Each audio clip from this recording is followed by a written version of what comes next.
گزشتہ دنوں آپ نے بھی سوشل میڈیا پر دیکھا ہوگا، ایک شخص نے حضرت عثمان رضی اللہ تعالیٰ عنہ کی شان میں گستاخی کی.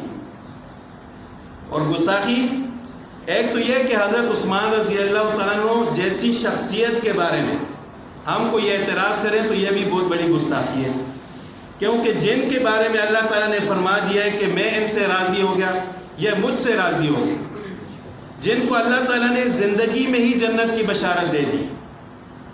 آپ حضرت عثمان رضی اللہ تعالیٰ عنہ عشرہ مبشرہ میں سے ہیں، جن کو اللہ تعالیٰ نے زندگی میں ہی جنت کی بشارت دے دی، ان کے بارے میں اعتراض کرنا ہی گستاخی ہے.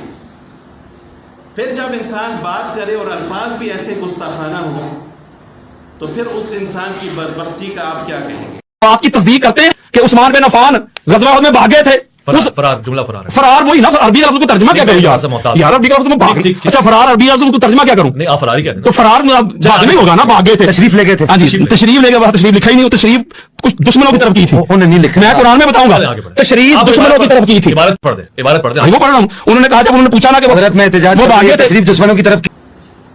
تو ایسے ہی اعتراض کرنے والے اس وقت بھی موجود تھے، لیکن میرے خیال میں وہ لوگ بھی اتنے گستاخ نہیں کہ جتنے یہ بدبخت تھے. وہ اس وجہ سے کہ جب ان کو جواب دے دیا گیا، وہ اپنی جہالت کی وجہ سے اعتراض کر رہے تھے، جب ان کو جواب دے دیا گیا وہ خاموش ہو گئے. لیکن یہ بدبخت خاموش ہی نہیں ہوتے، اور انداز بھی ایسا اپناتے ہیں کہ جس طرح یہ اپنے باپ کے بارے میں اس طرح نہیں کہہ سکتے جس طرح رسول اللہ صلی اللہ علیہ وسلم کے صحابہ کے بارے میں کہتے ہیں. آپ صلی اللہ علیہ وسلم نے اپنی 2 لخت جگر، اپنی 2 بیٹیاں حضرت عثمان رضی اللہ تعالیٰ عنہ کے نکاح میں دی تھی. اس کا مطلب ہے آپ صلی اللہ علیہ وسلم کے انتخاب پر بھی انگلی اٹھا رہے ہیں. اگر حضرت عثمان رضی اللہ تعالیٰ عنہ کے دل میں کوئی کھوٹ ہوتی تو پھر آپ صلی اللہ علیہ وسلم اپنی 2 بیٹیوں کا نکاح حضرت عثمان رضی اللہ تعالیٰ عنہ سے نہ فرماتے. تو بہرحال اس وقت بھی ایسے لوگ موجود تھے. حدیث پاک میں آتا ہے، حضرت عثمان بن عبداللہ رضی اللہ تعالیٰ عنہ فرماتے ہیں کہ ایک مصری حج کرنے کے لیے مکہ میں آیا. اس کو کسی نے پٹی پڑھائی ہوئی تھی، اس کی ذہن سازی کی ہوئی تھی حضرت عثمان رضی اللہ تعالیٰ عنہ کے خلاف. وہ جب مکہ میں آیا تو ایک دفعہ اس نے دیکھا کہ حرم شریف میں چند لوگ بیٹھے ہوئے. اس نے لوگوں سے پوچھا کہ یہ کون لوگ ہیں؟ تو لوگوں نے کہا کہ یہ قریشی ہیں، قریش کے ساتھ تعلق رکھتے ہیں. تو کہنے لگا کہ یہ جو سفید بالوں داڑھی والا ہے، یہ بوڑھا شخص، یہ کون ہے؟ لوگوں نے کہا کہ یہ حضرت عبداللہ بن عمر رضی اللہ تعالیٰ عنہ ہے، حضرت عمر رضی اللہ تعالیٰ عنہ کے بیٹے. تو وہ حضرت عبداللہ بن عمر رضی اللہ تعالیٰ عنہ کے پاس آیا، وہ مصری. 3 اعتراض کیا اس نے حضرت عثمان رضی اللہ تعالیٰ عنہ کی شان میں. کہنے لگا کہ آپ کو یہ معلوم ہے کہ حضرت عثمان رضی اللہ تعالیٰ عنہ غزوہ احد سے پیچھے ہٹ کے تھے؟ اور یہی اعتراض اب بھی ہوا ہے. تو وہ لوگ بھی غور سے سن لیں جو حضرت عبداللہ بن عمر رضی اللہ تعالیٰ عنہ نے اس مصری کو جواب دیا. تو اعتراض کیا تھا کہ کیا آپ کو معلوم ہے کہ حضرت عثمان رضی اللہ تعالیٰ عنہ غزوہ احد سے پیچھے ہٹ کے تھے؟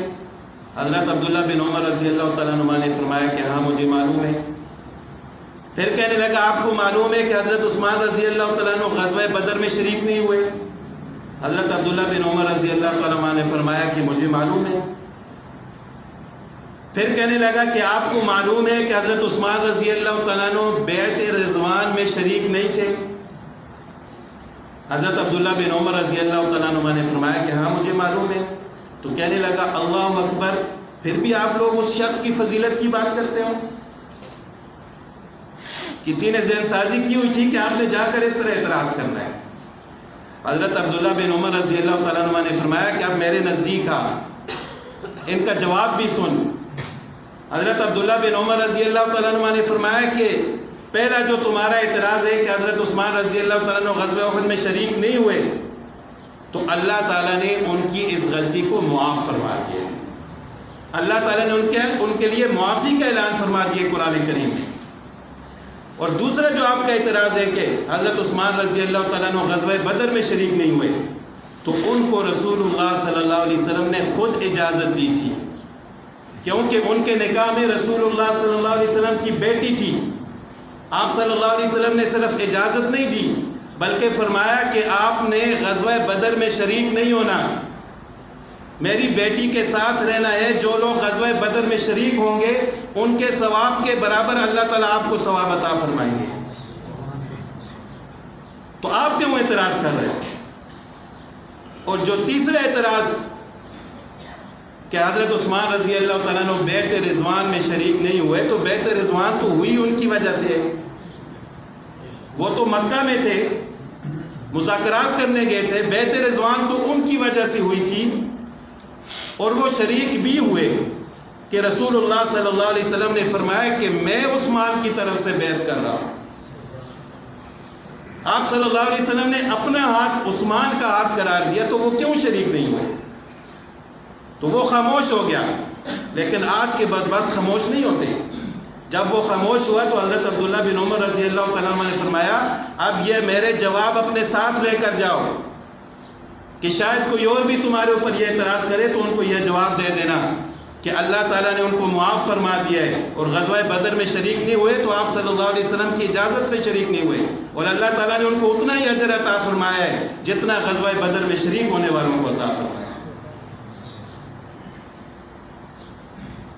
تو عبداللہ بن عمر رضی اللہ تعالیٰ عنہ نے آج سے 1400 سال پہلے ایسے لوگوں کو جواب دے دیا تھا. تو ہو سکتا ہے آپ کا بھی واسطہ پڑے، نہیں تو سوشل میڈیا پر تو آپ دیکھتے ہی ہوں گے. کم از کم انسان کا اپنا عقیدہ درست ہونا چاہیے، اور اگر کوئی ایسے اعتراض کرے تو اس کو یہی حضرت عبداللہ بن عمر رضی اللہ تعالیٰ عنہ والا جواب دے کہ جس کو اللہ تعالیٰ نے جنت کی خوشخبری دے دی تمہاری کیا زیادہ اس کے ساتھ. آخر وہ بھی انسان تھے، غلطی کوتاہی انسان سے ہو جاتی ہے، لیکن انسان کی سب سے بڑی خوش قسمتی یہ ہے کہ اللہ تعالیٰ اس کو یہ کہہ دیں کہ میں نے تمہاری ساری غلطیاں معاف فرمائی.